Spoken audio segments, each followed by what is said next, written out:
Good evening, good people, and welcome to another edition of African Americans Ain't Africans, the Think Show that proves without a shadow of a doubt that the so called African American didn't find their way to America in the trunk of a ship. I'm your host, the Indigenous One. Tonight is going to be a program everybody can get into. We're going to talk about speaking in tongues. But before we get into that, you all know her from the Accomack of the Eastern Shore of Virginia, the mother of the clan, the Accomacs from the Eastern Shore. She wants to share something.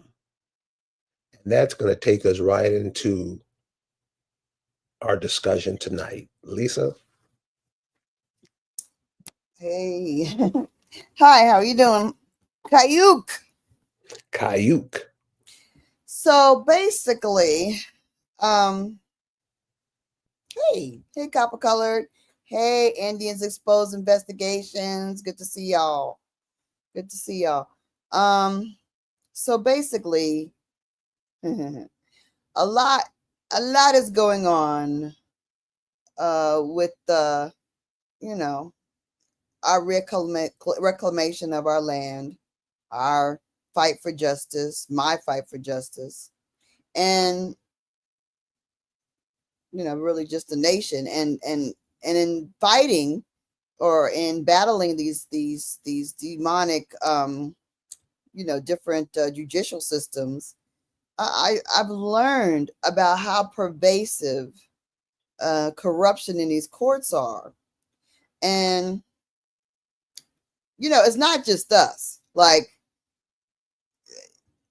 people that aren't our race, people that are of high standing, people of high legal posture are being just trashed by the judicial system.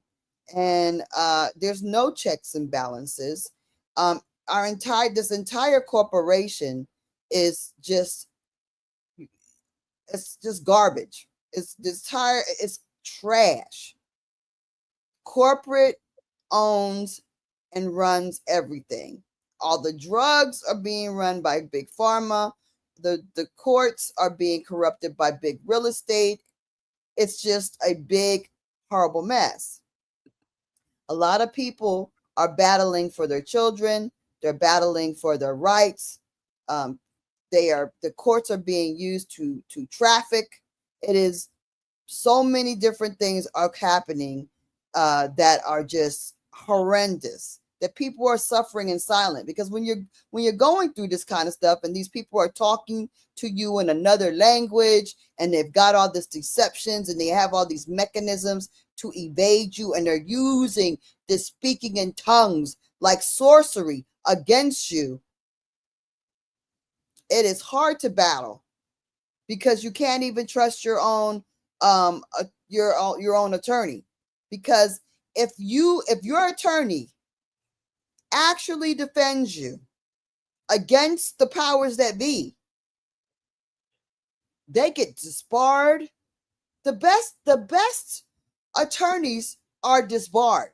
I don't know.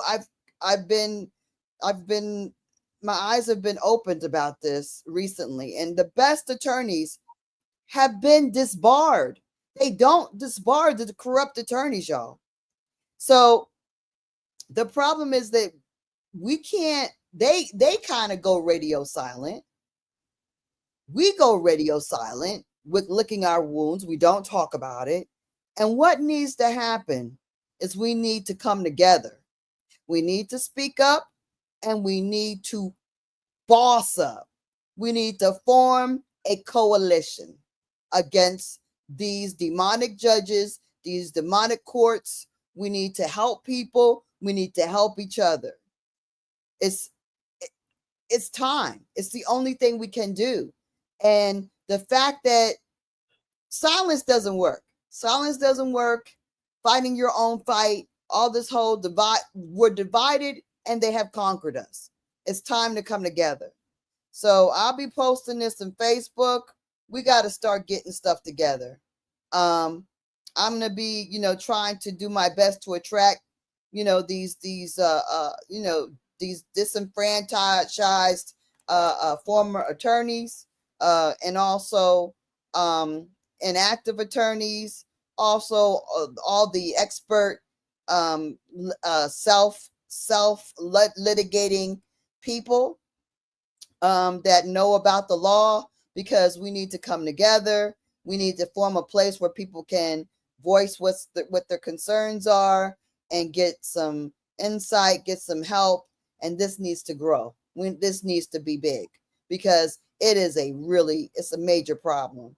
They, this whole system where they talk in all kinds of parables, and they mislead you, and they give you smoke and mirrors, and they talk in all kinds of daggone double talk. We need to be the defense about it. We can't no longer just talk about, oh, what about the Mayans? What the world? Who gives a damn about a Mayan or a friggin' Inca? Okay?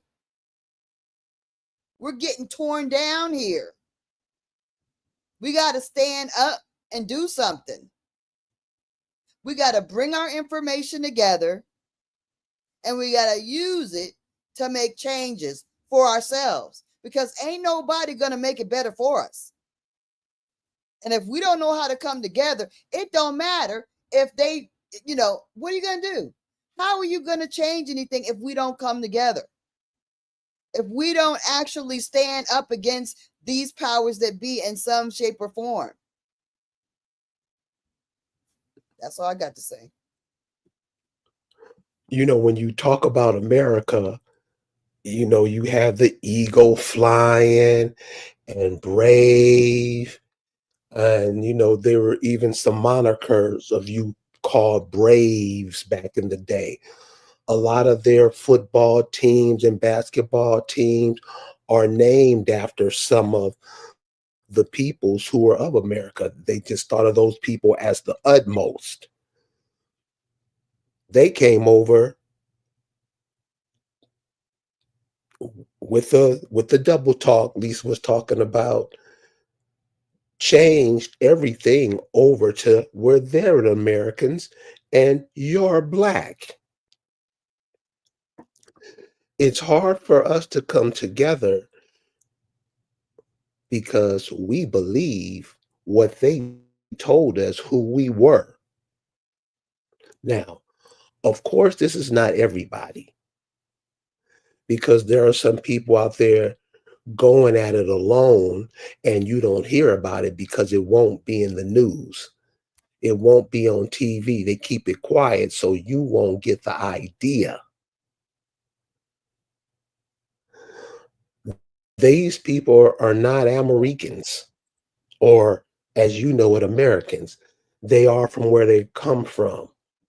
And since you've been on this planet, since your mama and daddy has been on this planet, since your grandmama and granddaddy has been on this planet, those people have been kicking you in the ass. Now you can pretend like you didn't escape. You got a scholarship. You get to wear their cufflinks, whatever. You became one of them. Another thing we don't want to talk about. We mark up our bodies and bow and pray and escape and go through all kind of shenanigans to be one of them. They're not helping either.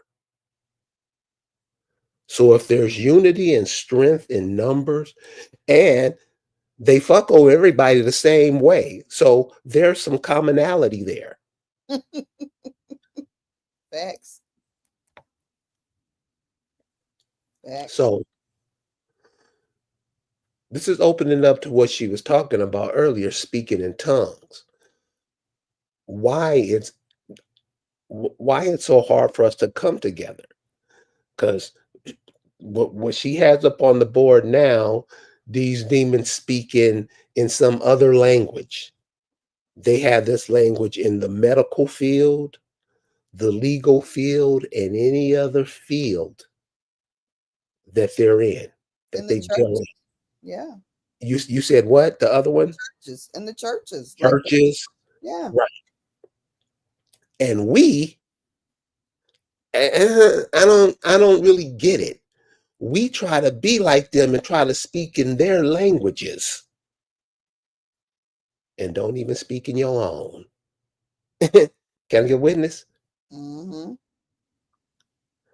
That doesn't help the children. That puts them 50 feet under where you're standing. So we're going to get into the speaking in tongues tonight. And please, I'll post the link to the chat so you can come up and share your stories with us. We can't pass what's going on down to these kids because we gonna look like little hoes. Serious. See, when it's time to dog each other out, oh man, the confidence and the chest beating and I'll kick your we excellent at that, Yeah. bar none. Yep. When it comes to other people, we lick their hand like a dog. So if you one of those people, stay out of it because we don't want to hear what you got to say. But check out this speaking in tongues. It's on you, Lise. Yeah, I mean, you got to understand that there's a relationship. There's a historical and a present day relationship. Why do they wear robes? And why do they even wear wigs and robes in England? Why do the priests wear robes? Why do the KKKers wear robes? Why is there this thread of robes and Latin, other languages, speaking in other languages, speaking in some kind of double speak, confusion, right? Because they are the masters of confusion, and confusion is not the light. Confusion is not good. Confusion is not clear. And the main thing about it is confusion is never fair. It's never fair, right? If they're trying to be confusing, then they're definitely not trying to be fair. Because everything that's fair is easy peasy. Child could figure it out. You're being simple. You know how they say, make it plain. They're not trying to make it plain. So if they're not trying to make it plain, they definitely ain't fair. What you got to say? What some of the examples, and I'll be giving this out, in the program tonight, and you will see that it's all over the place. Some of the examples of speaking in tongues, and y'all all know this. Read the fine print. They tell you yummy, and it has a little star by the Y.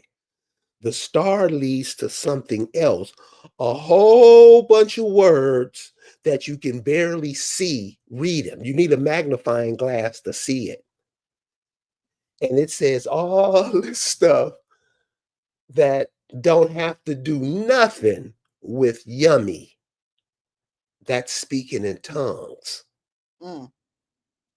Right? Mm-hmm. That's speaking in tongues. And when we get on, I'm talking about the people who are not them, but shit, some of us may be them because we spend our lives to be them. A lot of us, don't we? Mm-hmm. Don't even want to be yourselves anymore, would rather be them. Us who are not them, you have a way of doing things that works out for everybody.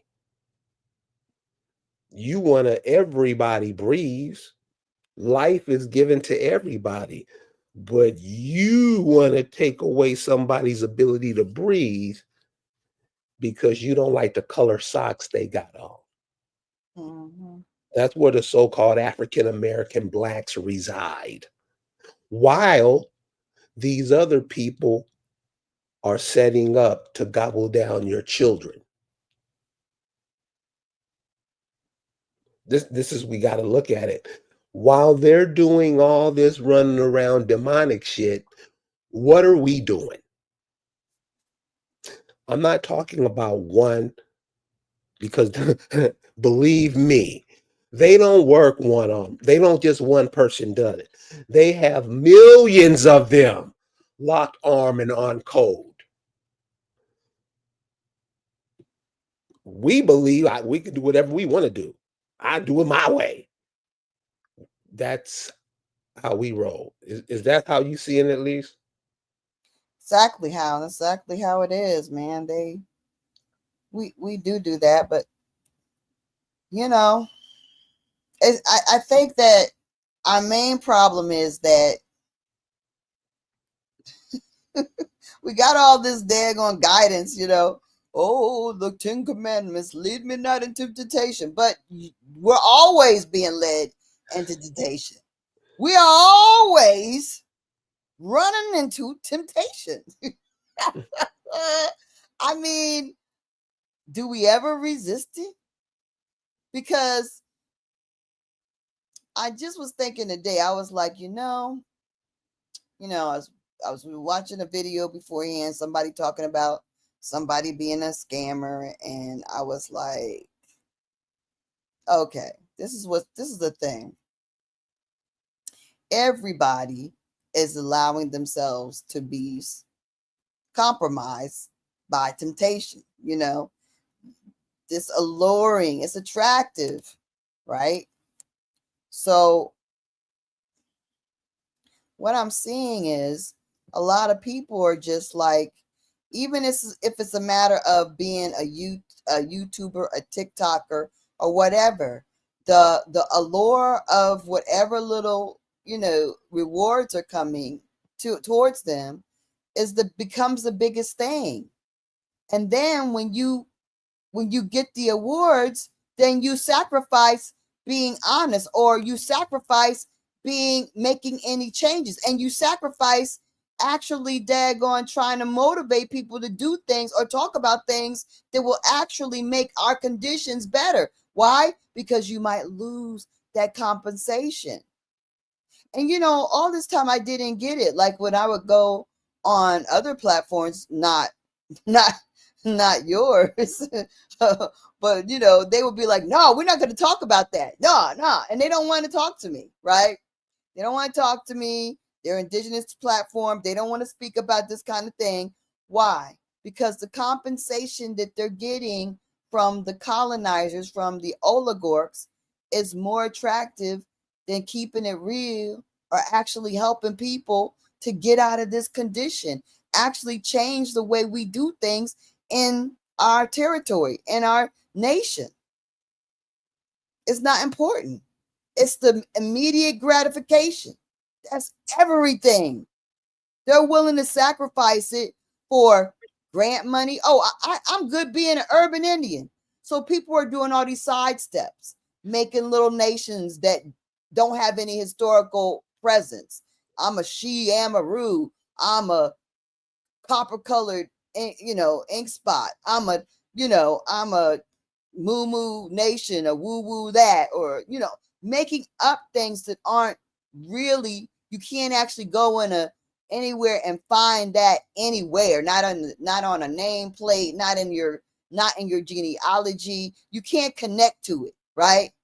And if you can't connect to it, and you can't trace it, and you can't identify it with real historical, presence, and you can't connect yourself to it actually by bloodline or lineage, then you're lost all your power.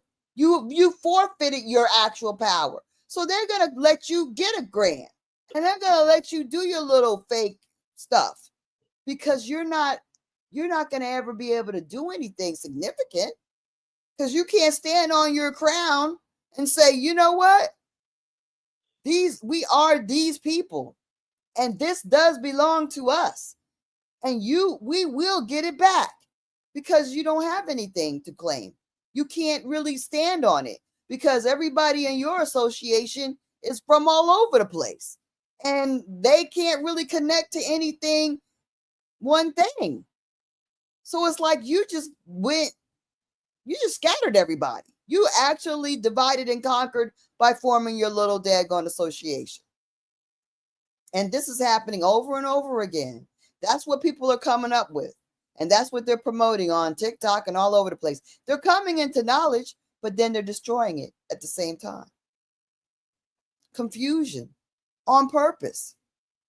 Because a lot of the people who get the biggest voice on these platforms are agents, are compromised, and they concur and they get other people to actually sacrifice themselves and sacrifice their freedom. And it's not just you, it's the people that you don't know who are also of your lineage, that you're ruining it from them, because there's nowhere for them to run. There is no nation for them to claim. So it's easy to get seduced by these dead end spaces and places. The power. My defense is that my lineage is real. My defense is I'm trustee. You can't be trustee of nothing. My defense, my main defense, not even a defense, because I'm not defending, right? My power is my bloodline. My power is that it's connected to the history. My power is that my lineage is traceable. My power is that there's real patents that we are bloodline connected to, and the land that we are connected to, and it's undeniable. That's the power. If I had taken a shortcut and called myself the Powhatan whatever, then that would have been, because Powhatan's not real. That's not real. They made that up so that we would be misled. The Accomack are real. The Powhatan are what they called the Accomack to mislead everybody. Speaking in tongues. Speaking in tongues. But if everybody's sitting up there talking about ancient Egyptians and, Atlanteans and all kinds of stuff that you can't possibly leak yourself to, and you're distracted by getting to be experts of this information that you can miss me with, because it's not going to really do anything for you or your people after you. We got serious situation in the past 70 years. We've lost a tremendous amount that most people that are here today in their 20s don't even know what we've lost, because they don't even know that information. Because, my generation was New Jack swinging into the damn future. Electric sliding into the damn future. Doing a bump into the future. We didn't realize what was happening and what we were doing and what was done to us and what we were participating in, and we paid no attention to what was being lost. We didn't, everybody back home, we used to have all this land. Well, it was only lost in the 70s. It was only lost in the 80s. It was only lost in the 90s. These losses came within my lifetime.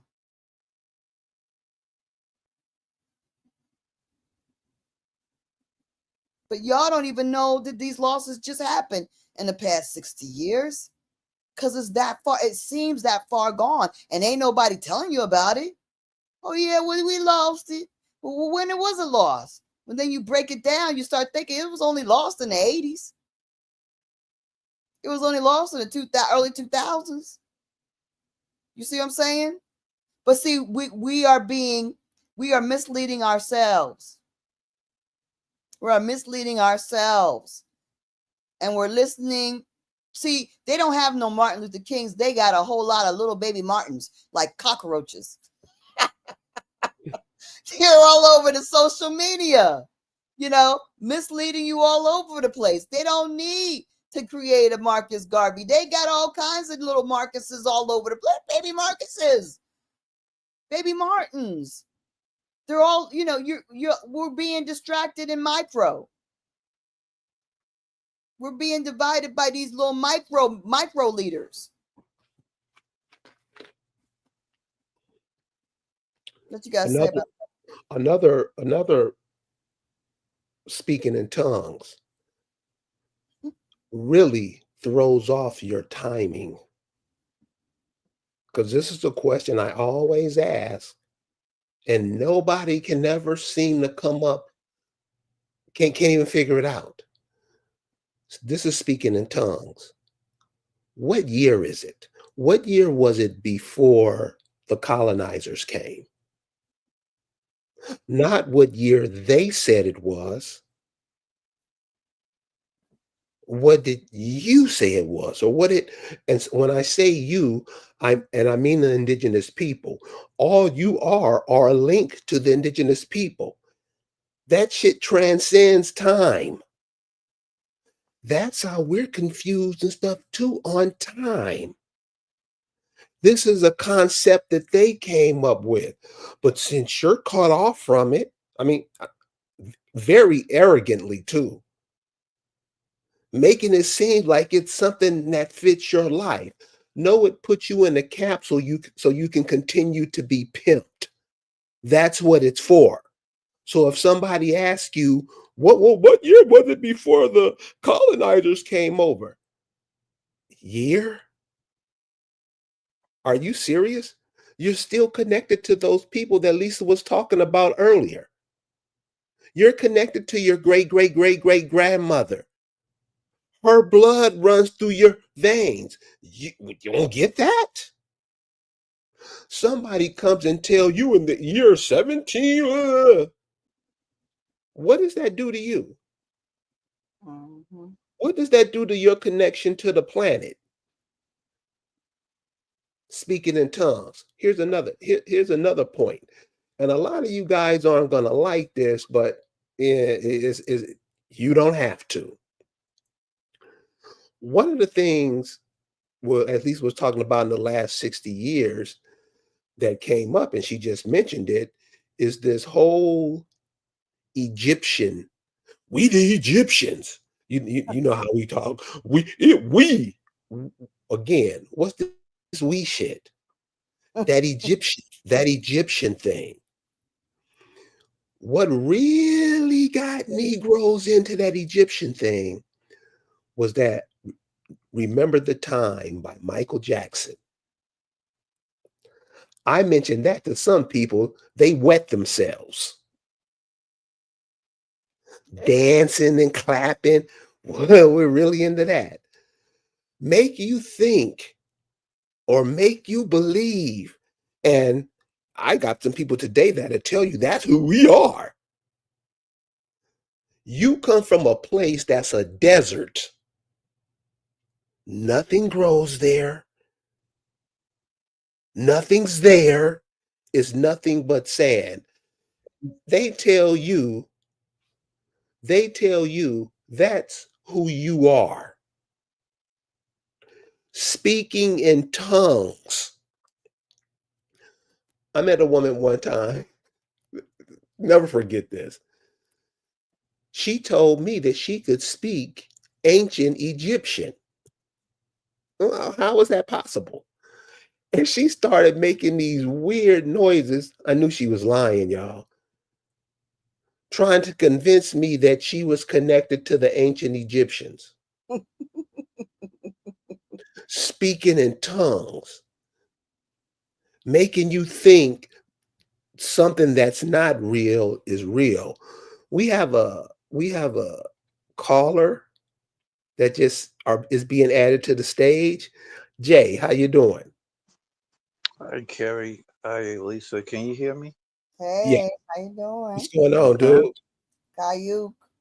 I was having difficulty coming in. I don't know why. The app was actually blocking me from coming in because I wouldn't have my mic, or it was blocking my mic and my video, my camera. So I don't know why it was doing that. I had to change that.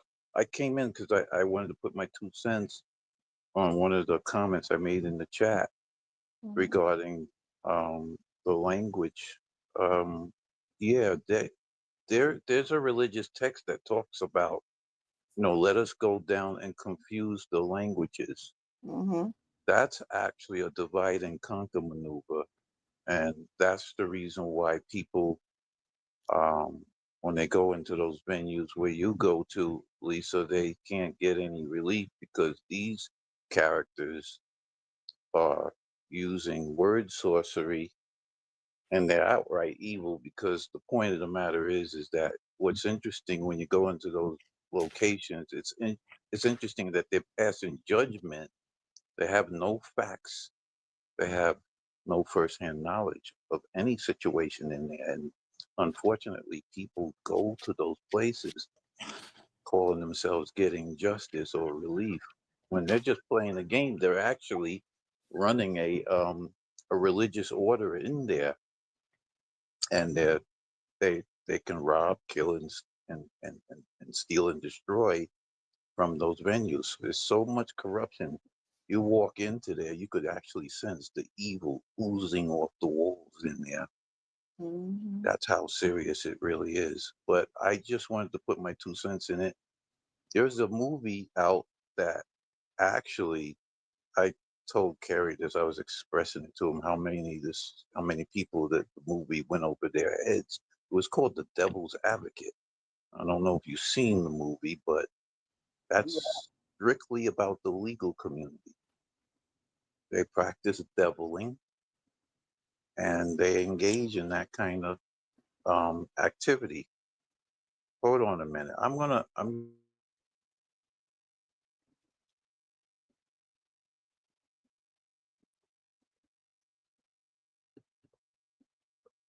So we'll add Jay back when he comes back. Oh, Well, there. we'll keep him up. I think Um, I think he's back. Are you back? Hmm. Okay. so he just went down. Hmm. Another aspect of speaking in tongues, lying. Just I mean lying. When you have all this space in the world to do your mental work, your physical work, you have all this space, you have all this air, and all you can do is lie to get people to do what you want them to do. That's who we're up against, y'all. And if we can't beat that, and we always like to talk about our ancestors, whether they could run 100 miles per hour. Our ancestors built the pyramids upside down, then flipped them on the other side.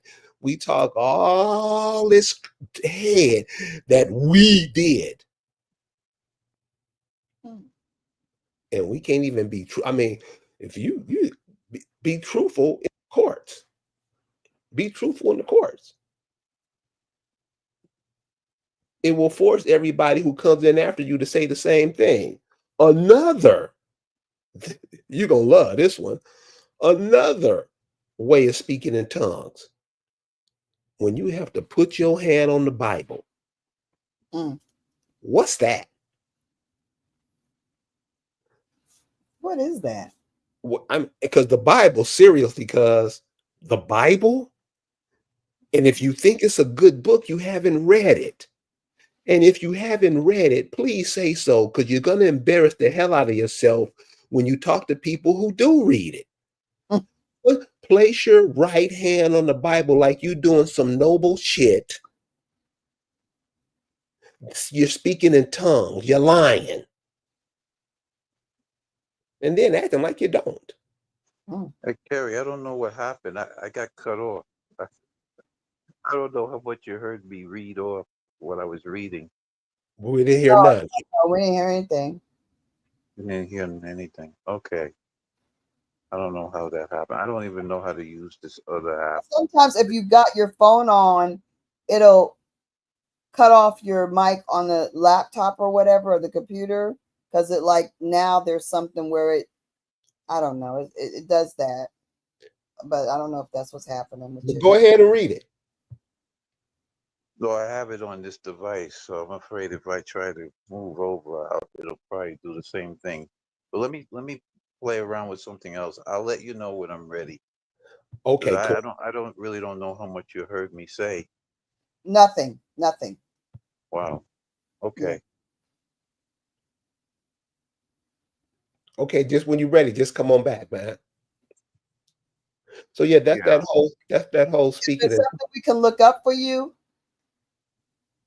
No, this is actually I copied from text something that I was having a conversation with someone down in Arkansas.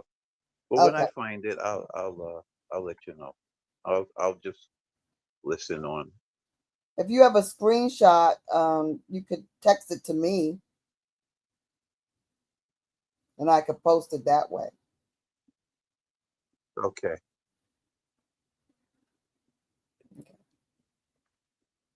so yeah, back to speaking in tongues. The simple form is just lying, Mhm. just saying something to confuse you. Mhm. That's all the courts. Hey, it's over 5 million laws on the books. You think about that for a minute. Mhm. It's 5 million laws on the books. Mhm. Seriously?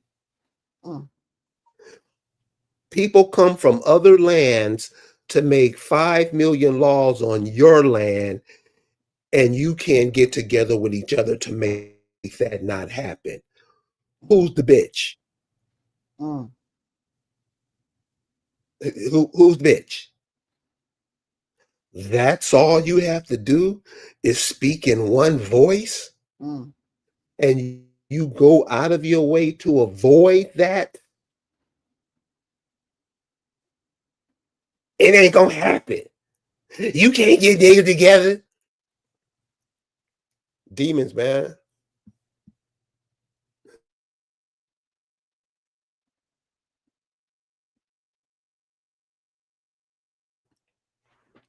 Demons speaking in tongues. It ain't all that subliminal, whatever they be saying in church. It comes in a myriad of ways. And I'm saying when you teach these kids that language early, what do you think they're going to grow up doing? Spreading it to everybody they hear.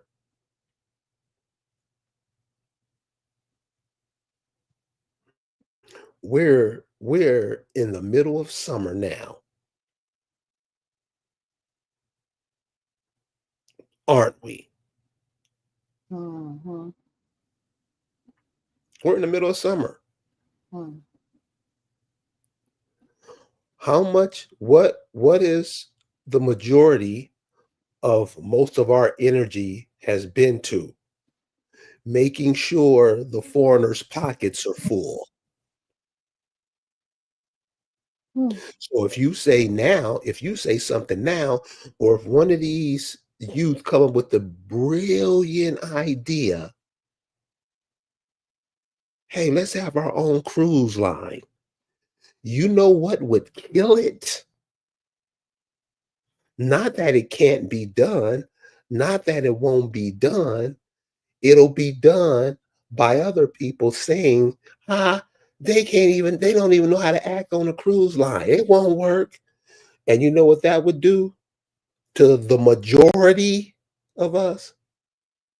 Make sure it don't happen. Speaking in tongues.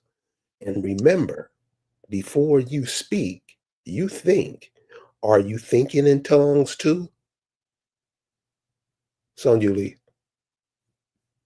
Oh, Hey, Carrie, I found Yes. it. okay. Okay. Okay, now I mentioned The Devil's Advocate, that movie. You heard me say that, right? Say that again. The devil's advocate. Speak up. Okay. You're a little low. Yeah. How about now? You hear me now? Yes.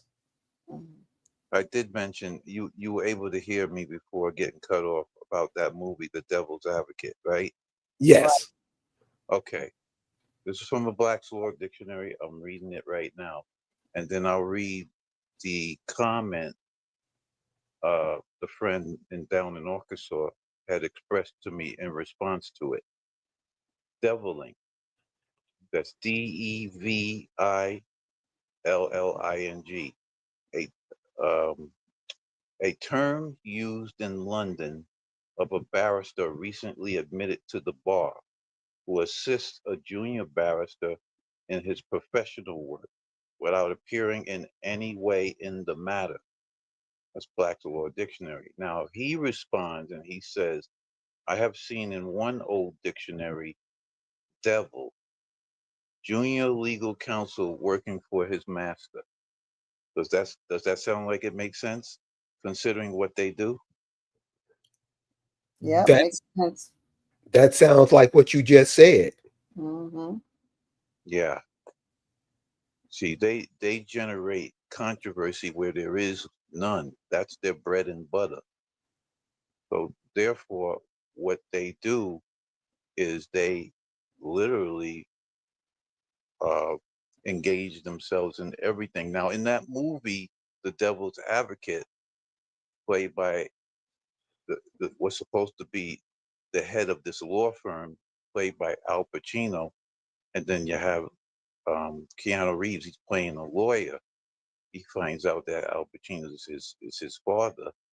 You know, drew out of out of wedlock type of arrangement with his mother. He didn't know about him, and he's depicting like a devil.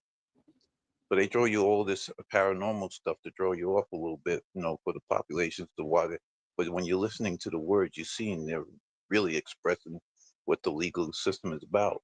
So Keanu Reeves, if people saw the movie, asked him, why lawyers? And his answer comes out like this, because we're in everything. That was his answer. So I just thought I should, you know, note that in the kind of Cool. work that they do. Because when you really get down to it, the things that they do in there, they engage in trickery. How is trickery justice? It's not. Lise? Yeah, there's the fact that it's not built for justice. It's built for greed. It's built for corruption. It's built for oppression.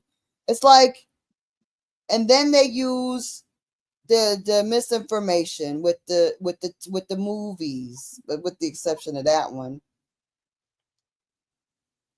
that makes it look like, oh, it's so slick, and it's all about justice and research and getting it right, and investigation. We got to find out what happened. We got to find the evidence. That's all misinformation, man. Ain't nobody doing all that work. That's not happening. But all these shows for decades and decades we've been watching, convinced that, yeah, law and order. Yeah, law and order. Law and order. Creating order and law, and it's all about what's right and fighting, trying to get it right. Yeah, we take our job seriously. We're doing this. Are you kidding me?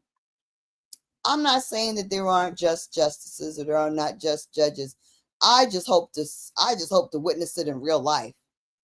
Thus far, I have not, but I do have high hopes to actually see that happening in real life. I really do. It's out there, but it's extremely rare, and they make it extremely hard for those that do even try to do what is right. They make it hard for them to even do what is right. Does it even exist? It can be forced to exist. You could exert justice by putting enough pressures from different areas of the law to kind of like get it to actually get some justice. You can create a big enough paper trail that even if you don't exactly get what you want today, that as soon as these see, the thing about it is, those really entrenched in this demonic work are dying off. Their children aren't convinced. They're not interested. You know what I mean? They're not deeply entrenched in the sorcery. these coming generations of demons, which is why they needed these immigrants, because their own offspring ain't cutting the mustard.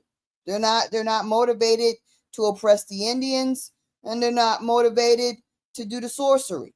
So you know, they bring in these people that are their contract, they're captives, they're you know, they're weaponized army against us. You come here, but this is your job. If you don't talk to them, and you keep you know, they're scum, and they're dumb, and they're lazy, and you're better. You're the better ones, okay? And what we're gonna do is we're gonna give you everything that we got, not everything we got, but the good stuff, and we're gonna give, and they get the crap. But you only get the good stuff if you make sure that they're on the bottom, and you make sure that they keep getting the crap. And you don't give them a fair chance because they don't deserve it. They're always thieving. They have these very dishonest characters, you know. Meanwhile, they're committing all kinds of crimes all the time, unbothered, unbossed, brazenly, with no repercussions. And we think, because we watch television, that law is just, and they look slick, and they got the good suits, and they got the nice cars, and they got the big offices, and man, ain't it grand. And boy, all you need is a good lawyer, and your life's great. What I need is a good lawyer. I'm in trouble. I need to hire a good lawyer. The more you pay, the better they'll be. Look at OJ. What was that about? What was that about? Was that about speaking in tongues? Was that a big psychops, that OJ thing? What did that do to the psyche of the Negro Indian? Really? Boy, look, Johnny Cochran is, oh my God, we're top of the line in the law. So what about when people say that about, I'm going to get some justice, I'm going to get a black lawyer? What does that really mean? I don't know that people say that, because I think, generally speaking, we have very low perception of ourselves, and that's a big problem, you know. And as far as what was that OJ thing? What was the purpose of that? Because see, that's what I was saying to my family. I was like, what kind of judge was that? Because you know what I'm saying? Because with the prevailing public opinion being so racially, you know, just racialized to a point of like unbelievable levels with that case, there was an objective there. I don't know if I believe it.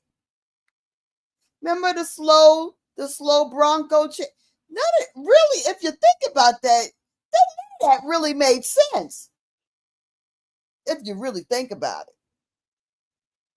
Did we ever see anything about that case? Was there anything about her body, or did we ever see that? Like her being, did we see that? Oh, no, they didn't show it to the public because that wasn't shown to the They public. didn't show any body bags or anything. No, you know how they cover that up because it's too gruesome for you to see. No, I'm starting to question the reality of that, because to me, maybe it was a whole ploy to create a sense of justice within the justice system in the Negro. Hey, Lisa. Maybe that's what it was for. It was to make us think, well, if we get a right lawyer, we're fine. We're safe. We'll be okay.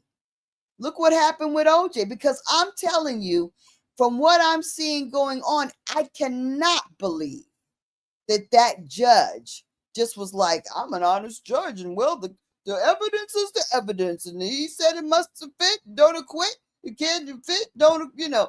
What? Really? Because as crooked as I see the judiciary being and as corrupt as Los Angeles can be from what I've heard, It's corrupt. why would he adjudicate it that way? That was a mission. That was a war tactic. That was a mental impression that was used to create a certain confidence. There's something really suspicious about that whole thing. Now that I've been in a mix with these creatures, I do not believe that was real. I really don't. Hey, Lisa. I mean, and then think about Johnny Cochran. He was very charismatic. He was like a showman. He was poetic. He was rhyming. We love rhyme. It was theatrical. Was it all theatrics? Lisa, I OJ's think it music was. was peculiar. It didn't match his words. The words didn't match what we were. It was, the more you look at it, it looks weird. Can anybody hear me? Yeah, go ahead. You know, you have every right to question whatever is on the television set. I heard one individual that was special forces. He specialized in psychological warfare, and he actually has said this. He says that according to the FCC, anything broadcast from the television set, and I would have to say it's equivalent, is only for entertainment purposes only, which means anything broadcast from said device and its equivalent doesn't have to be true or real.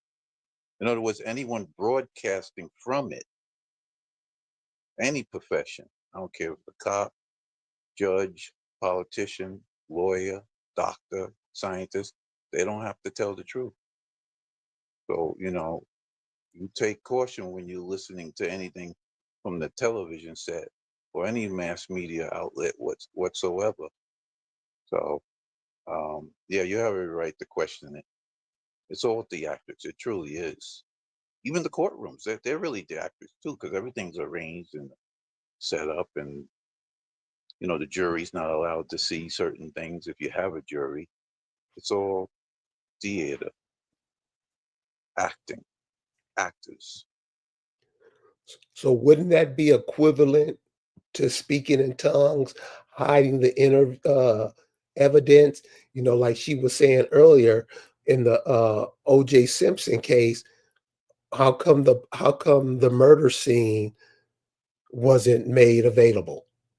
I mean, that's all you show on TV is killing, and in your movies, you show people getting knocked off in the heinous ways, but we couldn't see that.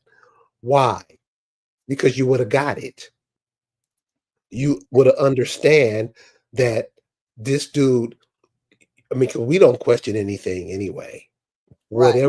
Whatever the TV says, yes, boss. Whatever the TV says, Mm-hmm. and the lies have become so blatant. I mean, we with the lies before our own thoughts. Because my question, and I asked the cop this, and he couldn't say nothing. So, because I saw, because you can go, it's not like dark, but you can go find the pictures of her. And when you see the scene, it's a mess. You had to walk through all that blood.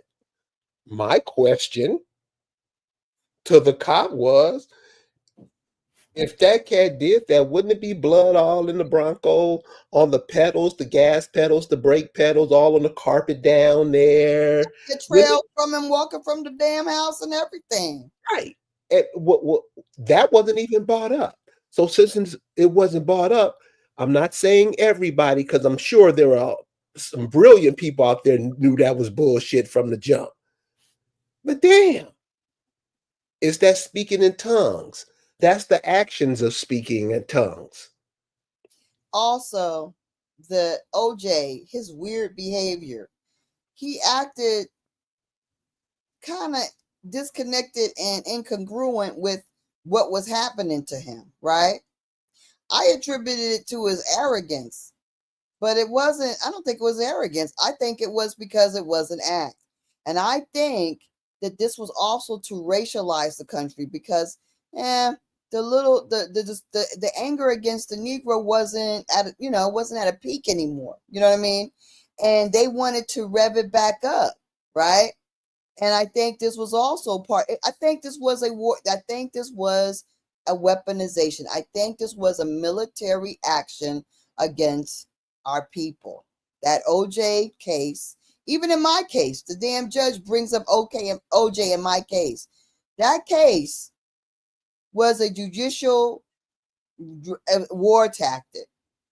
And it was an action against us, because what it did was it was a major racial divide. People with jobs were freaking out. People, people, Caucasian people were feeling just angry, so angry, and we were feeling good for the first time, because then we had belief in the judicial system, which is a very dangerous thing for us to have. Because like I said, my experience in the past year has made me think that OJ thing couldn't be real. It can't be. There is no way that thing was real. Because there's no way that judge would have made that decision. It doesn't add up. And that's the thing. That's how you know a lie. That's how you know they're speaking in tongues. Because it's incongruent. It doesn't match with everything else. It doesn't line up. Another thing I wanted to make, and I've heard someone say this, I don't know the exact source, but it has been said that the order of precedence that every bar member has is the state is first, the court is second, and the client is actually last. That's how it's set up. So you could see why. Really, it's not even that. It's the state. It's not even the state. The state is not even first. The corporate interests that own these courts is first. It's corporate.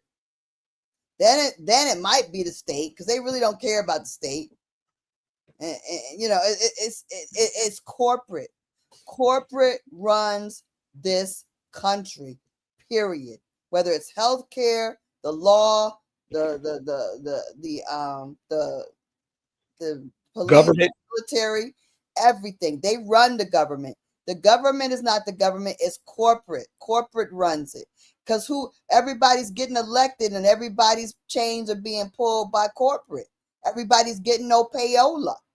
Payola. They're not being voted in, they're being brought in. They're paying to play. And people are paying them and putting them in office. And these powerful corporations are just placing people in place. None of these people none of them are, these votes don't do nothing, especially now. They don't care about you. They care about the corporations because they get that money. So I was told that the court clerk of DeKalb, she makes like $500,000 a year. I said, that ain't nothing. She's getting triple that, at least, because of these corporate kickbacks. The thing that keeps her looking the other way, the things that keeps her letting these corporations run the courthouse, all these fraud deeds they're putting in there. She's getting triple that. Easy. Maybe more. So you think that, because that's one of the things I noticed, that the whole money thing, it seems like, well, it doesn't seem like it is. People with all the money do all the demonic shit. Mm-hmm. And it's like the more money we get, we follow right behind them. We're going to do whatever we got to do to keep that money gravy train coming our way. We're gonna do whatever we gotta do because then you're addicted to it. Then you need, and it's on various levels. It's even like I said, like these little like with people being caught up in being starting little indigenous groups. They do it because if you form the daggone, you form your little what is it your little 5031c. You get your little organization together. You get a little grant money. But then it becomes, you get like addicted. It becomes part of your budget, your life budget. Then you like need that little grant money. Are you going to start like saying, you know what? I'm going to fight for my land. No, you're not. Because now you're comfortable. Not only are you comfortable, but you're dependent. So you don't want to risk that little bonus you're getting to do something to change the daggone trajectory of your people for generations and generations. You don't want it because you're getting compensated now, and that's all you care about. Even on small levels, we get that kind of compromise, like people that are in the judiciary, people that are in the court, people in the government are getting these daggone funds on a big level. Even on a small level, we get corrupted. And what does it do? It makes nothing change. Nothing's going to change because we all are getting compromised and bought out and sold out. So to me, it reminds me of everybody, that gets into that. Because I mean, we're still highly impressed by suits. We're still highly impressed by what kind of car somebody drives. You would think by now we'd be over that. But it's programmed into us, right? Isn't that what we see? Oh, you're gonna be so sexy if you're driving this Lamborghini or whatever. But If you're driving, a little a hoopty. I don't think people use that term anymore. I guess I don't know, but anyway, if you're driving your little bummy car, or you're driving your little economical car, that's not sexy. You're not winning. Meanwhile, if you know what you know, a lot of these very, very, very, very, very wealthy people drive old cars. Like they don't get new cars every time. I used to take care of the guy who had the largest Chevrolet dealership in the country. And all his family, they all had old trucks and old cars. And they rode them till the wheels fell off. Yet they're selling all these daggone Corvettes and stuff. Buying these cars are for the suckers. That's how they make their money. They're not gonna fall. It's like a drug dealer. You're not gonna use up all your drugs. You're not gonna be the sucker. You're not gonna be the one using them. If people are addicted to Corvettes, they ain't driving no damn Corvettes. They're selling them to the suckers. Because I always wonder, when you always hear about people, you've heard the term selling your soul before.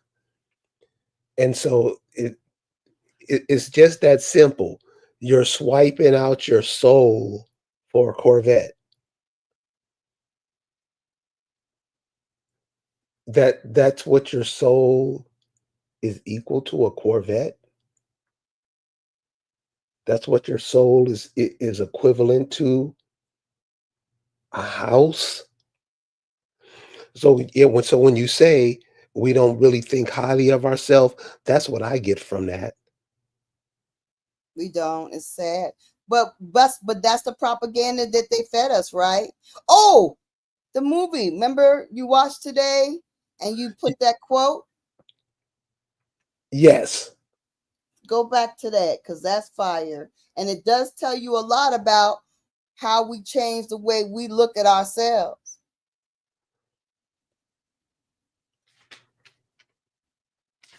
I forgot what I do with it. Text it to me. You text it to me. Oh, okay. Uh-huh. Give us a synopsis of the movie. Well, so I was telling him about the movie Conrack, right? Conrack. And it's a 70s movie, 1970s, sometime 1970s. And it's got John Voight is the star of it, and he happens to be the father of Angelina Jolie. So what it's about the Yamakra Indians. But, they're just Negroes in this film, and they live on the Yamakra Island. But if you know anything about, Yamakra, that's an Indian name, and that's the name of an Indian nation. But, people, they got Yamakra, I didn't realize they have Yamakra projects. So when I saw young brothers saying Yamakra, we Yamakra, but they were talking about the projects that they live in. I didn't realize they have projects that they call Yamakra projects, and that's why they big up in Yamakra. And they probably aren't relating it, or maybe they are now because of the indigenous information growing so much. They probably aren't. They weren't at the time probably relating it to the fact that y'all really the Yamakra Indians. Yamakra Indians that dealt with the governor to try to come in and govern Georgia. That's what y'all are. Well, anyway, so this movie is about in the 70s. They live in a remote island with the Yamakra, and they got their school teacher who's a Negro Indian school teacher, and she's real strict, Madge Sinclair, right? And they make her seem like she's just evil to the children. Like she comes off looking like she's just straight up abusive and not teaching them a doggone thing. That's the way they depict our school teacher. The school teacher is depicted. And then on the white horse comes this young, motivated teacher, and his name is Conrack. And he takes on a teaching job over there, and she's like, what are you going to do, Conrack? And she just like real, and he gives him a hard time, and that's the way they portray her, right? And they portray her being like, corporal punishment, beating the kids and all this kind of stuff. Kids don't know nothing because of her. And then he comes there and he enlightens everybody. And all of a sudden they doing stuff they ain't never done before and all this, saving the day. But see, these kind of stories, that's what they use, right? That's what they use heavily in Africa and all over the place, where it's the white savior that makes your life better. But we all got to understand that we were so highly educated. That's why we were excelling. That's why we had these advanced mathematicians in the country in the 1700s. But yet we weren't being educated. We were ignorant, right? We were all chattel slaves. But you got these mathematicians, brilliant, building. Come on now. So anyway, Conrack goes in there, and the teacher makes a statement about what she is. Did you find it? Did I texted to you? Right. I found it. Good. Let's go. I was a Negro, but now I'm black. Madge Sinclair. Now, so this is what I'm saying. When you're doing your genealogy, when you're doing your homework, when you're looking this stuff up, put stuff into perspective. So, like Lisa said, this movie was like in the early 70s. That's when they were, the 60s going into the 70s. That's when they were transitioning out of the term Negro into black. Mm-hmm. So it fit that motif fit the movie. What she was saying in the movie, I was Negro and now I'm black. Mm-hmm. Very important for us to pick up on things like that, because you can see how they move stuff. You can see how they speak in tongues and how they get you to speak in tongues, because you want to be in their movies. You want to get a record deal. You want a job. you will say anything they tell you to say, Mm. right? And it reminds me of that sister who works for Coca-Cola. Mhm. Remember when she said they were going, okay, she said she was working for Coca-Cola, and this is in Atlanta. They had a meeting telling them, we're not going to use the term black no more. We're going to African American. And everybody looked puzzled and bewildered. Right. And she was just sitting, she was sitting in a meeting with two white women. And one of the white women was tripping off of, well, why are they doing that? The other one told her, don't worry about it. They don't know who they are. They'll call themselves whatever we tell them to call themselves. Oh yeah, you shared that with me. I remember that. Yeah. Yeah. This is, I mean, this is the speaking in tongues, the same thing. Mm-hmm. They'll tell you you're a pigeon, but you're a lion. Mm-hmm. And if you call yourself pigeon, don't get pissed off because you getting treated like a pigeon because you calling yourself that. You're calling yourself black. You're not black. I did this with a 3-year-old. His parents was teaching him he's black. I mean, they're pissed off at me. They're pissed off at me, of course. And I asked them, what colors was his shoes? I'm no smart kid. He said black. I pointed to his arm. What color is that? And he stopped. Uh, I said, what color is those shoes? He said black. Confidently, funny, was laughing, giggling and stuff. I said, well, what color is that? And he was like, and so I just put a penny on his arm and he said, brown. I said, okay, but it's not black. And he got it. Brother, there are Negroes today who are 60 years old who don't even understand that. 60 and don't understand that. So a lot of times we say, oh, they doing this to us. Nah, nah, nah, nah, nah, nah, nah. We do it to ourselves. And so, like Lisa was saying about this, this legal stuff going on, you better stick together, guys, because that's the only thing that's going to save you. They do, everybody else do. You don't see that? You think everybody's locking arms against you, and you think you can just walk around willy-nilly doing whatever you want to do. You think you can just walk around willy-nilly doing whatever you want to do to be in this position. That's the actions of speaking in tongues. Confusion.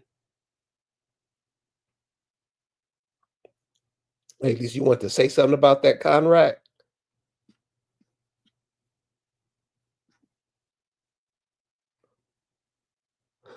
So, uh, the movie Conrad, um,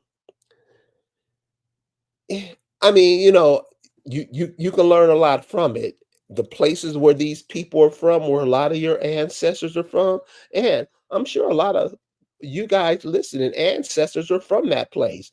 Beautiful place. It's like a guy was telling me, or you know, you got this beautiful place here in America. And this is just not on the East Coast, because what the island those people lived on, if you look at it, total beautiful. Beautiful. I can imagine what it looks like now. You are bequeathed all of this and give it away. We'll kill everybody on the island just to sell some rocks. That's not speaking in tongues. That's acting in tongues. You're being used to destroy each other so other people can come profit off your land. Is that right or wrong?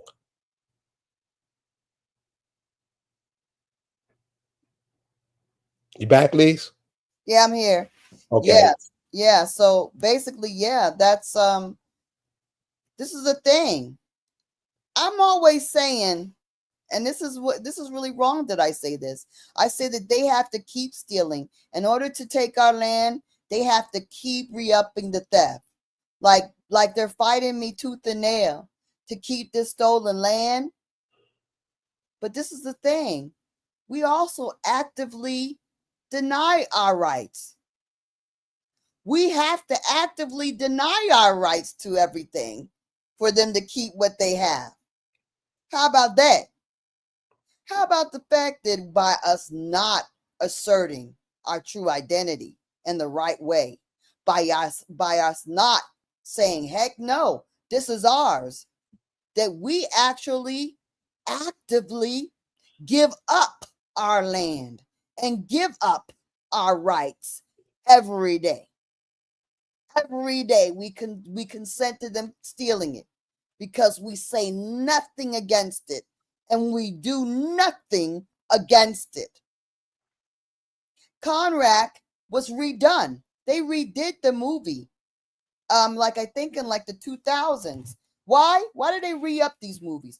Because they want to influence a new generation. They want to let you know that these people, like, oh man, if it wasn't for these for us coming and helping you guys, y'all was really living bad. Y'all didn't have nothing. Y'all was raggedy. Y'all were undereducated. They want to impress your mind with your own. Oh, thank God we got it better today. Thank God them folks came along and made it better for us. That's what they want to influence. A new generation. They have to re-up that information, re-upload it into a new generation so you will have this self-loathing and this great appreciation for the saviors. That's what is being done. Who was in that movie? I think it was Huggy Bear. in the new version. Was he the new version just came out and something about okay, anyway, let me play it for y'all. This is just a trailer. Let me get to it. Here we go. Y'all take a real long look at me. That shouldn't be any hardship, because I'm handsome. Moreover, I have a penetrating wit, a fanciful imagination, and my eyes are almost as blue as Paul Newman's. I am your teacher. They call him Conrack. His story is true. When he came to Yamacraw Island in 1969, he was just a teacher. 2 children don't know how old they are. 5 children don't know their birth dates. 4 children can't count to 10. The 4 oldest in the class think the Civil War was fought between the Germans and the Japanese. When he left a year later, he was much, much more.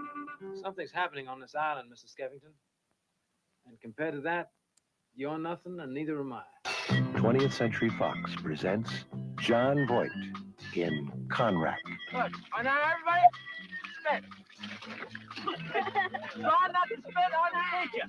Gravity, a law first stated by Isaac Newton and elaborated on by Johannes Kepler. Isaac Newton? Isaac Newton. Johannes Kepler. Johannes Kepler. Gravity. Gravity. Isaac Gravity. Isaac Gravity. Even if you crotch itches, don't scratch. Nobody moves till the ball is snapped.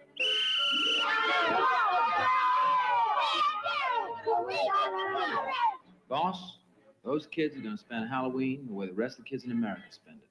And if you want to raise hell about it, then raise it. All right, go ahead. Throw your books in the river. Go back to counting on your fingers. Have 14 kids in a row, look 60 when you're 30. Let your brain rot in your skull. Why do you always pick on me? Because the gospel according to Conrack is I will. Higher, stronger, faster, better. Not a floor scrubber, but Wanda Landowska. Not a diaper changer, but Marian Anderson. Not a pig sluffer, but Mary McLeod Bethune. Out Kaiser, out Nullus, that's Latin. Either a Caesar or nobody. What's the longest stinking river in the whole wide world? What continent is it on? Who comes from Africa? I came from Africa. the largest planet in the universe? Second largest? Who's the first president? The second president was Pat Conroy. Who crazy? John Voight in Conrack. Oh, What country do we live in, gang? What state do we live in? You sure? Up, up. so they called it. So he told them they were from Africa. See, he was teaching everybody they're from Africa. I'm with finding my way. They got a part in there where he's showing them how to brush their teeth. Right. As if we ain't clean. Right. We're not clean people. They're the clean people. They're the ones with all the hygienic background. Right. And they didn't even wash their daggone bodies until they daggone learn everything from us. See, that's the thing. I mean, they inserted these things, but then the new version, Alfred Woodard is in it. She plays the teacher, the school teacher. She's always playing the coon though. Exactly. She always playing the coon. But they reintroduced that. Right. Why? To reintroduce that these people on this beautiful waterfront were from Africa and they were in bad shape and they're the descendants of slaves that were ignorant and needed the help of the good teacher Conrad. Yeah, and there got to be at least 1,000 movies like that. Mm-hmm. You know what? Remember they had those hood ones where they come in the hood to get the Negroes. Yeah, right? that's right. That's it. Yeah. Hey, Pony Locks, where you been? Yeah.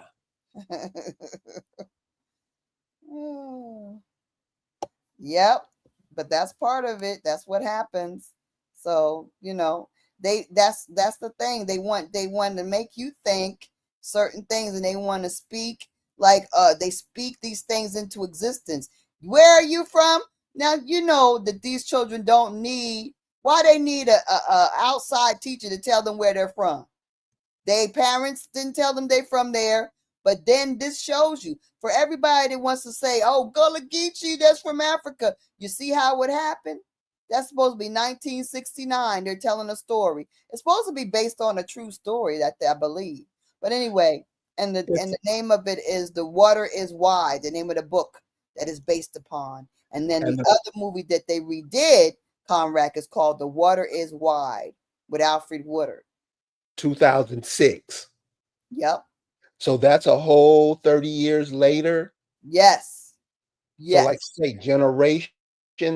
So they put these. So there's a lot of movies. A lot of you who are under 30, under 40 may have never even heard of, but they are older movies.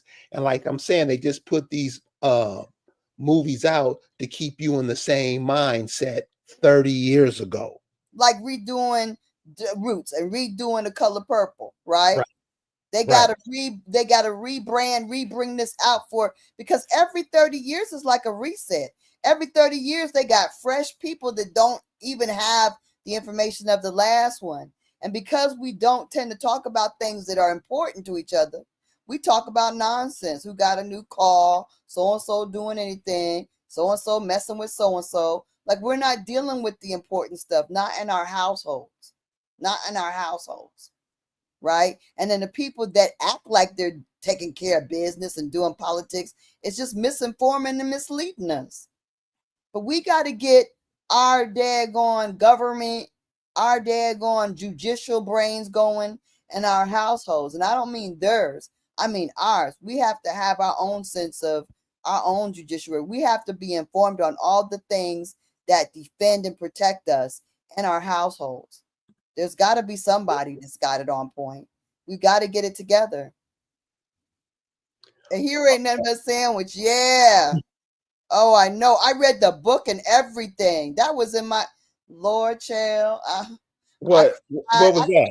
In all the movies. I to this day, I can't stand seeing a brother run on the street. It makes me.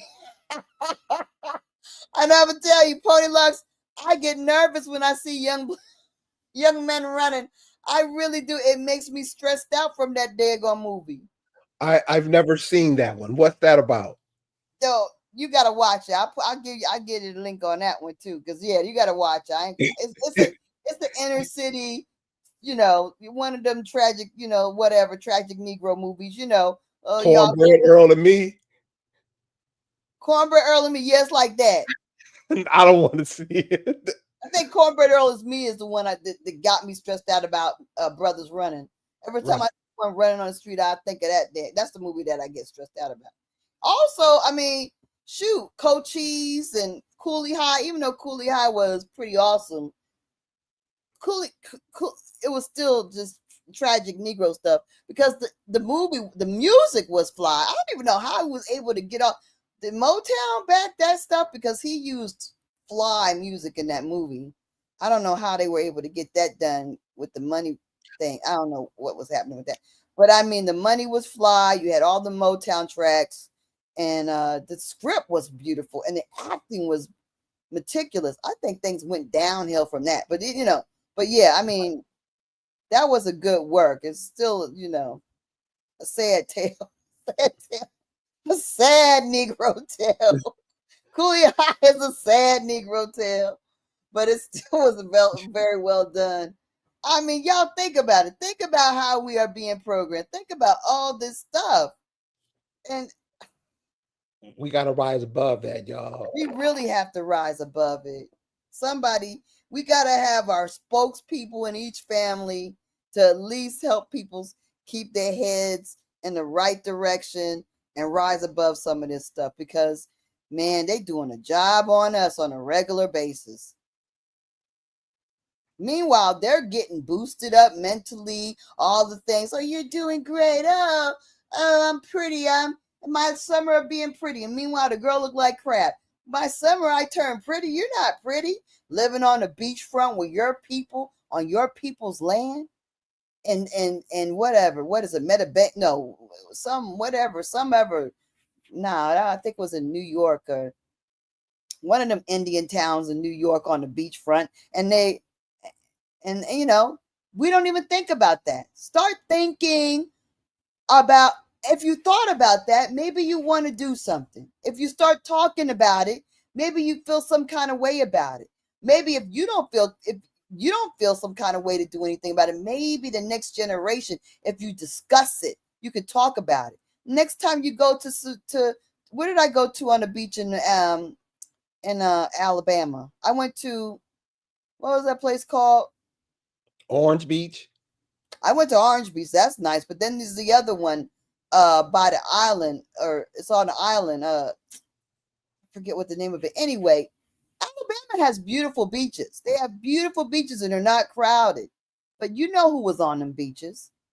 Y'all, you know what, y'all? Do something. Do something I did the other day. I just started putting in stuff like, how did they clear the Negro people away from Virginia Beach? How did they clear the Negroes off of Orlando? How did they clear the Negroes away from Miami? And then watch AI tell you what the hell happened, and you'll be like, "Oh my God!" It'll trip you out. Just Orange Beach. I bet you put in the daggone.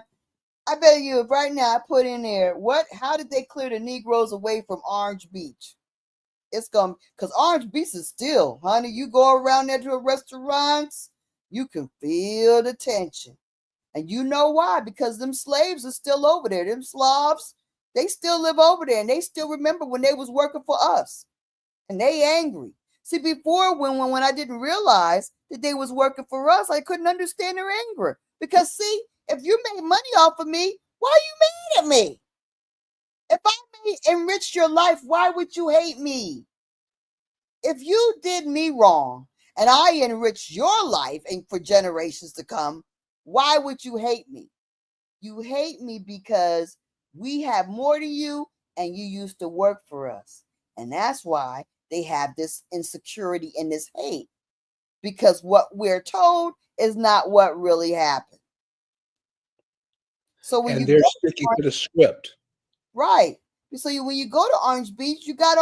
I mean, I ain't never. When we went to Orange Beach, we went to have breakfast. That was, first of all, the nastiest ass breakfast I ever had in my life.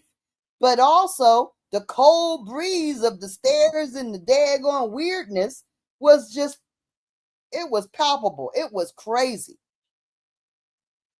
But see, they are their ancestors. So their fathers, grandfathers were the people that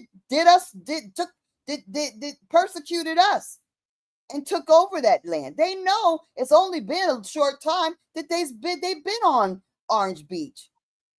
And when they see us come back around, how do they feel?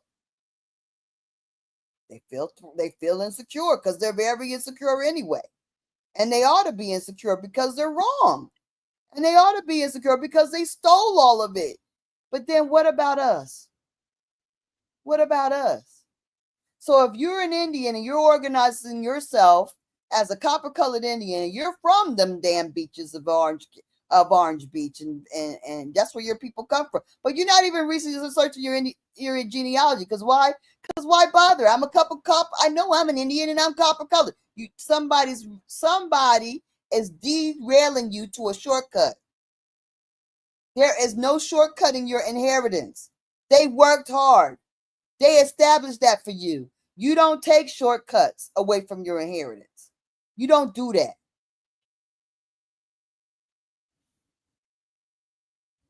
Anyway, so Orange Beach, gorgeous, racist. These people are on your land. If you Google, if you start looking into it, that's what it is. So they tell us these tales. And what did Carrie say? They speak in lies. They lie. They tell you, oh, they always been here. They tell you they saved us. They tell you we were the slaves. They tell you, they don't even tell you that you were. Ain't no slaves occupying every waterfront in the country. Come on.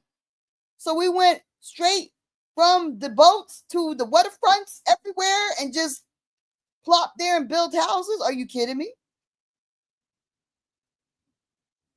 They don't want you to know that these coasts, these waterfronts, these lakefronts, these riverfronts, these stream fronts, you live there.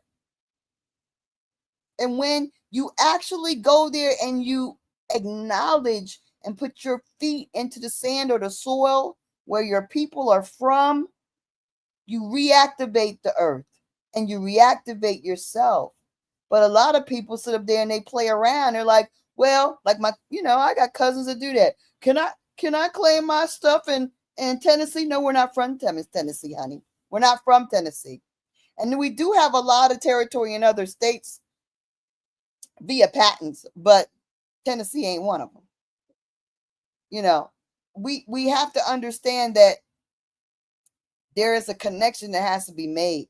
We have to reconnect with the land because the land is in us and we are the soil. So that's part of it. That's part of the process.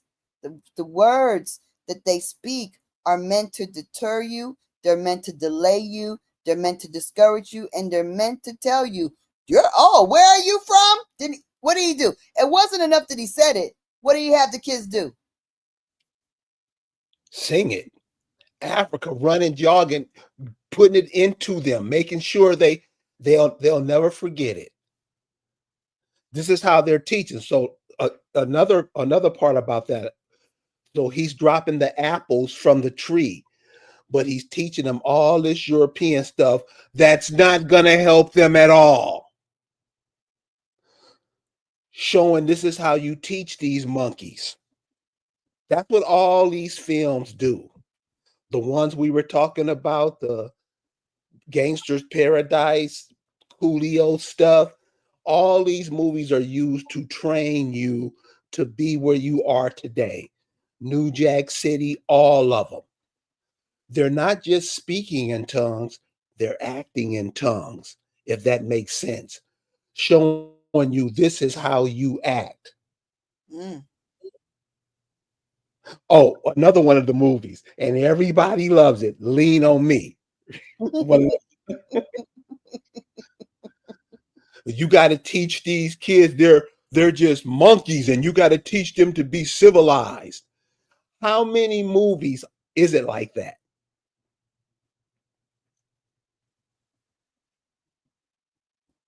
A shitload of movies teaching you that you have no sense. Somebody got to come in here and teach you how to walk upright. That's what that Conrad, that's what all these movies are about. You just start setting fires for no reason in these movies. I mean, serious. That's how they are. You just, for no reason, you just blow up, and somebody got to come and put out the fire. Mm-hmm. That's what you're taught in these movies and these films. And let's not talk about the music. If you even dare call it music, you will call something that no instruments are played in, none. Everything is computer oriented, and you have the gall to call it music and arrogant about it. Well, boss tells you what to play, and that's what you play, right? Yes, boss. Boss tells you what to think, and that's what you think. And they tell you what to say, and that's what you say. You just repeat it back to them. I'm African. That needs to be replayed for all the Pan-Africans and Garvey people. That needs to be replayed, because that is exactly how it happened. It happened because the teacher was like, oh, I'm no longer Negro, I'm black. And then he's going around telling them that not only are you not Negro, you're black, but you're also an African. And that's how it began. Because these children are the children of what? They were in school in 1969. 1969. Bad Saint says he didn't get the indoctrination starter kit. Bad Saint, how old are you? Because that's, a 15, 20-year-old, I can see where they probably don't get it. But if you're 30, if you watch these sitcoms, if you listen to this music, all this entertainment where it depicts you in the forefront, you got it. It may have been so slickly done that you don't even know you got it. Oh, but you got it. You got a TV, you got it. How you know about Spike Lee but not seen no Spike Lee movie?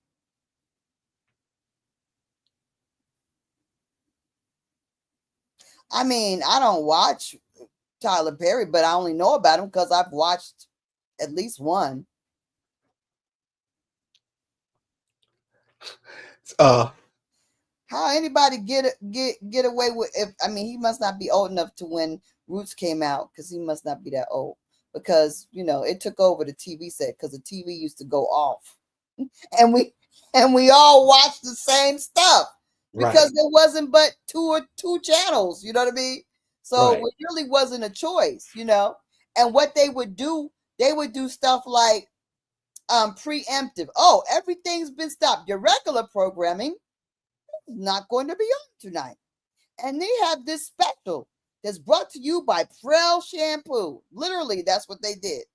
And they would have a documentary about the state of the Negro pregnancy or something like that. And that would be the thing that was on TV that night. And you're seeing all these girls. I don't know how I'm going to do with my future. I don't know. Maybe I could get a job. But that's what they showed. Meanwhile, you got people doing all kinds of brilliant things, being daggone big time and big things. Things were happening, like amazing things during that time.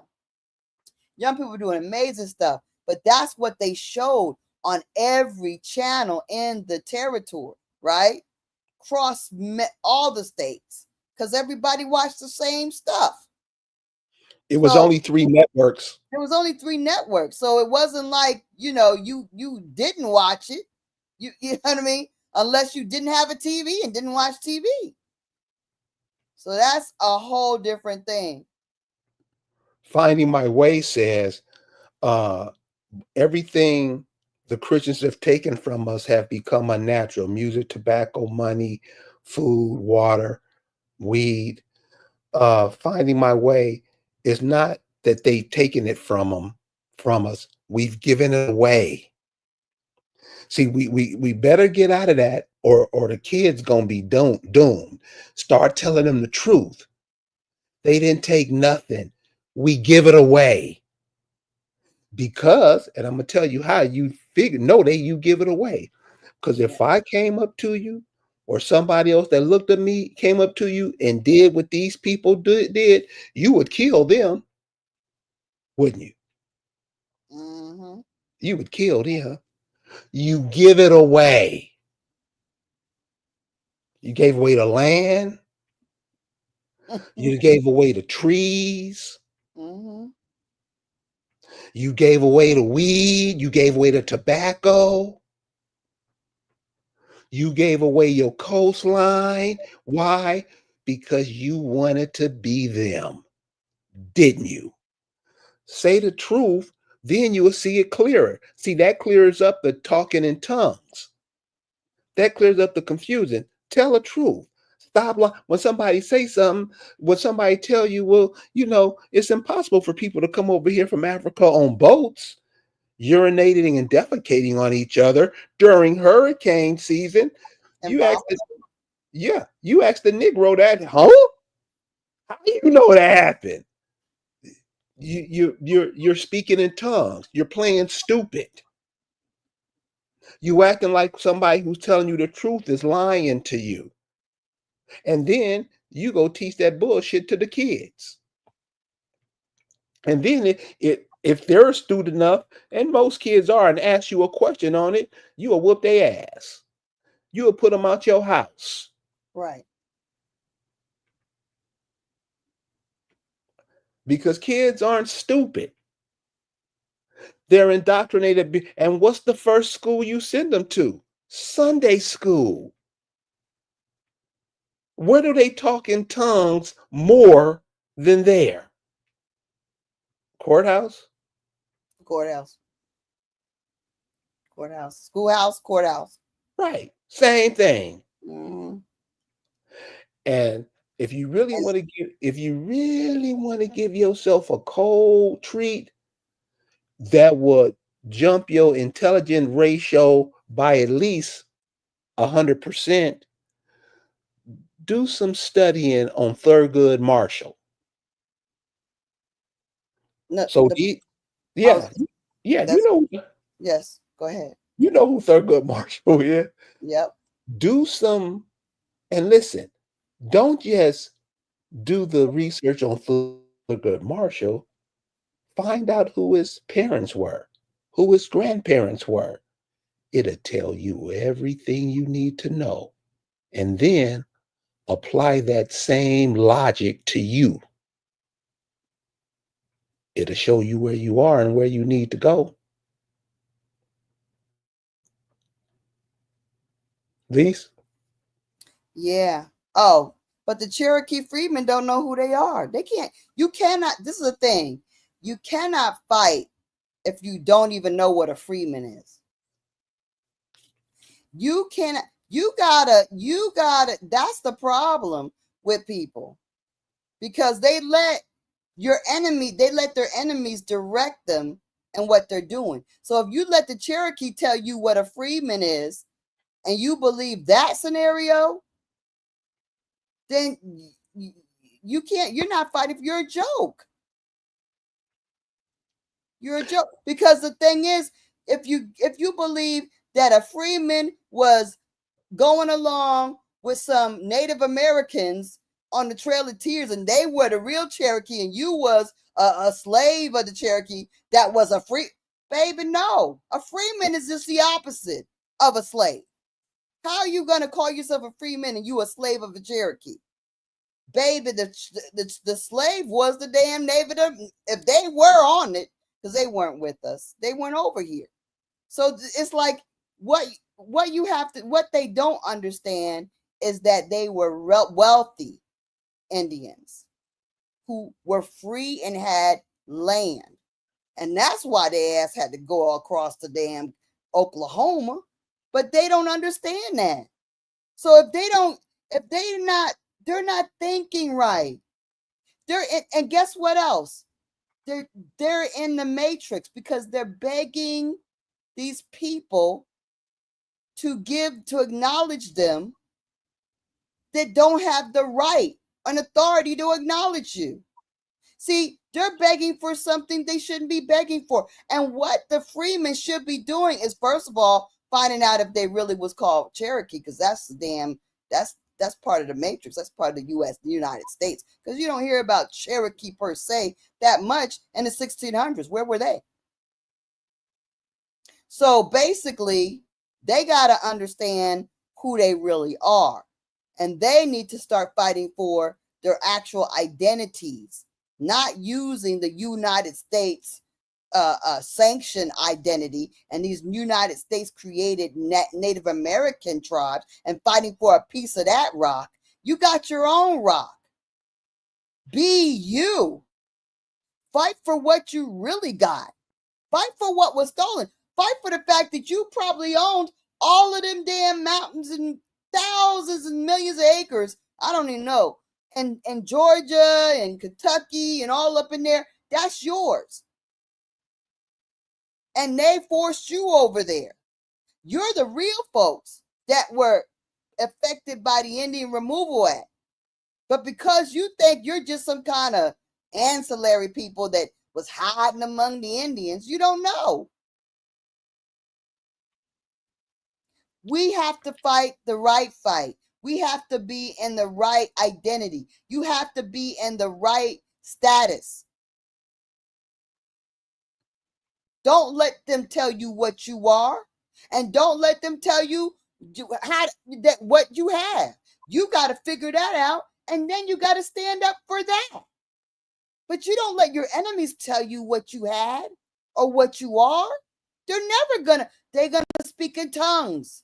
They're never gonna tell you the truth. Ever. So they going around in circles with these jokers. And that all the while they laughing under their breath. Freeman. I reached out to that. What's that daggone senator, that old rickety Negro, rickety damn African lady, whatever her name is, the Congresswoman. I reached out to her. I said, why are you representing? Because they were doing that congressional thing with the freedmen and stuff. And I said, why are you arguing with these Native Americans and letting these people argue against Native Americans when they aren't even clear of what a freedmen are? That has to be clarified and established clearly first. Yeah, of course she didn't respond to me. Maxine Waters, thank you very much, my dear. Yes, Maxine. I reached out to her on that. I sent her a daggone email or whatever kind of contact or whatever about that, because it's all bull crap. It's speaking in tongues. They got these people talking in circles about something that first you got to establish the status and standing and who you are. What is it? What be a freedman? Let's get that clear. Let's go into the daggone history. Let's dig into the documents. Let's clarify that. And these people, these Native Americans, have no history that dates back to even the establishment of that name, that identity. The Freedmen's Bureau. Where were they? Talking about they're the real. What the world? How do you get to say, you weirdo immigrants? If you don't understand the true history and you can't stand on it, you can't stand against them. But once you've got yourself in the right position where you are dealing with your ancestors, you're dealing with your bloodline true identity, they cannot. I mean, they're fighting me, but how long can they fight me? They can't fight me long, because the truth is all around me and they are speaking in tongues. Close my mic on that, y'all. So Finding My Way says, could you recommend any historically accurate books on Thurgood Marshall? No. But this is what you do. And this is what you always do, because reading is becoming obsolete with our people. All the bookstores. I just came back from LA and they used to have a bookstore out there called Esselwan. They were pumping all that African stuff. I mean, and this was all over the country. They had these black bookstores. I know many of you remember them. They're virtually all gone now. Could you recommend a historically accurate book on Thurgood Marshall? No, but this is what you do. There's all kind of stuff written on Thurgood Marshall. You want to study his life, what he done to help get the present situation to where it is now. Because he still talked about, they still got the Thurgood Marshall United Negro College Fund. When you study this man's history and go back to his mama, grandmama, granddaddy, or study that. Check them out. Check out where they lived. Check out what they did. Who did they work for? How did he get to? You're going to find all that stuff out when you're looking up this dude. Somebody writing a book on him. It's like Lisa's talking about, dealing with these demons in these courts. They don't have no knowledge of that. They going by hearsay. It's what you say. Who is he? Who are his kids? You gonna get up. Do you know Thurgood Marshall's son is the CEO of the prison system in America? Do you know that? I don't know if he is now. It gives a whole new meaning to education to prison. This is what's happening to you while you're up talking about who won the Diddy trial. Know who these people are, because a lot of time we get up talking and don't know what the hell we talking about. And we're arrogant about it because it's something you heard. You have to do it yourself. It ain't long. Afternoon. We act like 15 minutes is 2 days. We don't want to listen to no information. We don't want to do no researching, especially on our families. You get to speaking, you'll start running into people who your granddaddy knew, who your grandmama birthed. But if we're speaking in tongues and acting in tongues, doing what other people say, we'll always be thrown off. Always. So the books, they're good sometime, but this is important. Since the book's been here, since we've been educated, how are things going?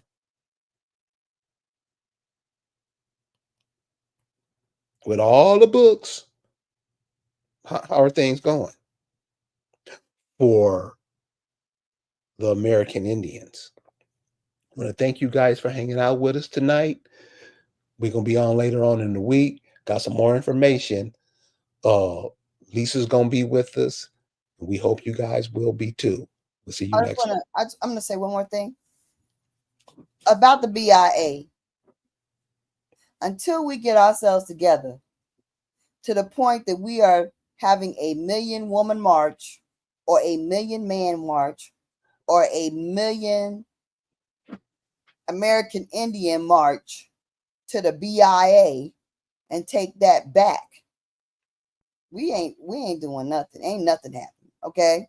Don't nobody need to be thinking about nothing. Okay. Because that's where it should be. It should be that people need to get their families together. Well, you can't get see, this is the thing. Even if you can't get your family together, you can get your identity, your nationhood, your history together, your lineage together. Your family ain't gonna fall in line until they see the benefit. That's just gonna happen. But you're gonna meet people who are of your nation because you've already built it back. And when you build it back, then you've got something to stand on. then you can say, look, this is who I am, this is who I represent, and I represent it as an official of a real people with a real history and a real right and a real interest in this territory. But until we get that in order, what are we doing? And until then, when we're at the mindset where we're not thinking about, Mayans and freaking daggone dinosaurs and weird shit, and we're thinking about, you know what, that BIA, we need to go take it over. That needs to be taken back. We need to make a stand. We need to make statements. They need to see that we're serious about who we are. If the Cherokee are going somewhere and dealing with, if these daggone freedmen, somebody needs to take them by the collar and show up in mass numbers. When them old sisters lost the daggone to the Tulsa shit, people should have been there en masse. It should have been busloads of us showing up in mass. But everybody's just talking. When we get past this talking and we start doing, then maybe we can make a better world. That's all I gotta say. So speaking in tongues equals lying. Don't speak in tongues.